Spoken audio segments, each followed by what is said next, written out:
Lucas as the director of operations, which was kind of a favor to Steve Arnold, our manager. And in that role, it was totally non-creative. I wasn't involved in any of the games hands-on, although I was involved peripherally with all of them.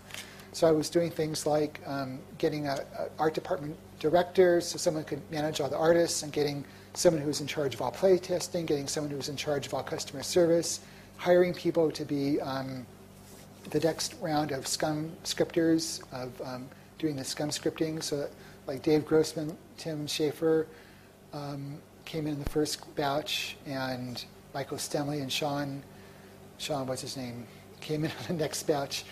And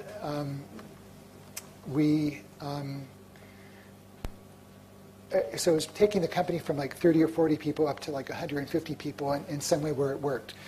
But it was not very fun because I wasn't creative at all. So the deal was I could do that for a year, and afterwards I get to move on to a new project to do what I really wanted to do when I first got there, which was location-based entertainment.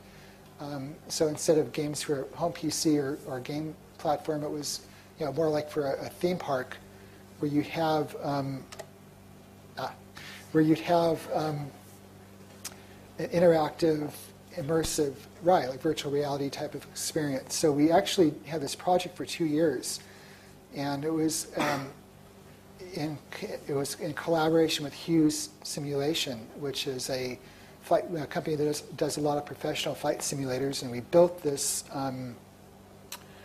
called a pod called the Mirage Pod, and it was 2 seats, had a screen that was 120-degree field of view, looking out of it's a collimating mirror, bouncing off a collimating mirror, meaning that you were focusing, your eyesight was focused at infinity instead of right in front of you. And I think we used an Amiga computer for a heads-down display, had a bunch of, had a whole rack of equipment for surround sound, and it was networked together with a bunch of other computers. We did a bunch of games, and as I designed a bunch of games for this, we did one as a prototype based on Star Wars universe, so I finally got to do one in the Star Wars universe. And after about 1.5 to 2 years of this, they actually priced what it would cost to produce these, which was kind of silly they didn't do this out front. And partly because of the image generator we were using, which was a high-end flight simulator image generator from Evans and Sutherland. I think $500,000 for that alone. So the whole thing was very expensive, like maybe $6 or $10 million to do an installation, and they just couldn't sell it. And so they ended up closing down the division and selling the rights to Hughes. Hughes couldn't sell it, and I was so into this location-based entertainment thing, I couldn't picture myself going back into doing small games. So I left, and it was my choice, I guess, either to leave at that point or go back and do the old stuff. And I did some VR projects that never saw the light of day, ended up at another game company, painful 1.5 years at Rocket Science Games, where I did the worst game I ever worked on, which I won't even mention the name of, and ended up going to the internet and getting out of games for a while. So I was working for an online community company, Talk City, doing online communities and online games. And lately I've been doing kind of a variety of things, from working with my wife on her websites and children's products, and website work for various people professionally, for like Simon & Schuster, and a couple of game projects that are in the works that are for alternate platforms for young kids. What was that? I was doing some political stuff too. Yeah, doing my part to change the regime in my country.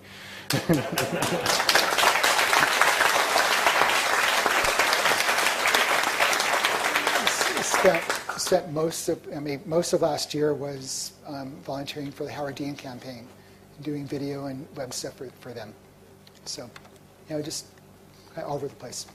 And somebody asked the question before, would I do games again? And probably the answer to that would be yes, under the right circumstances.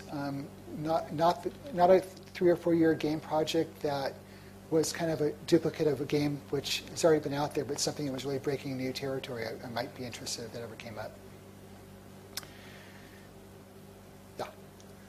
One question. You started getting into the industry with your book on computer graphics. Right. How came you ended up as a designer? When did the move come from graphics to programming? Okay, the question was, how did I move from, say, my book on computer graphics, animation, to designer? And actually, I have to go back before the book. In 1977, my wife and I started a nonprofit public access computer center in Marin called the Marin Computer Center. And we ended up with, started with like 10 microcomputers, and people could walk in through the door, rent these computers by the hour for $1.50 an hour, play games, do work, learn. We taught programming classes, lots of work with kids and field trips and teachers, teaching them programming and just really basic, using the basic computer language, but very, very simple stuff. And during that so I was very much in games at that time. And during that process, we ended up doing a lot of conversions of games for other companies. So a company called Adventure International had a bunch of small text adventures for PCs, and we would take their games and convert from, say, the Radio Shack computer to Apple II, or for CPM systems. So I got to look at the inner workings of all these games, and we would often make little changes to make them better. So I learned about game design by doing that. We had a game that we did for Sesame Street theme park, very small game for that. So I was involved with games, and so the book was really kind of came after the other part of doing games for 3 or 4 years. And then, in fact, I always wanted to work at Lucasfilm, as soon as I saw Star Wars. And as soon as I think, in fact, my wife and I had thought about moving out of the area at one point, and to find a place that was less expensive to live in. And the reason we didn't move was because I said, well, if we move, I'll never get to work there. So when the opportunity came up, it was perfect, and I grabbed it. And in retrospect, I think I wrote that book so I can get that job. If you think about, in Zach McCracken terms,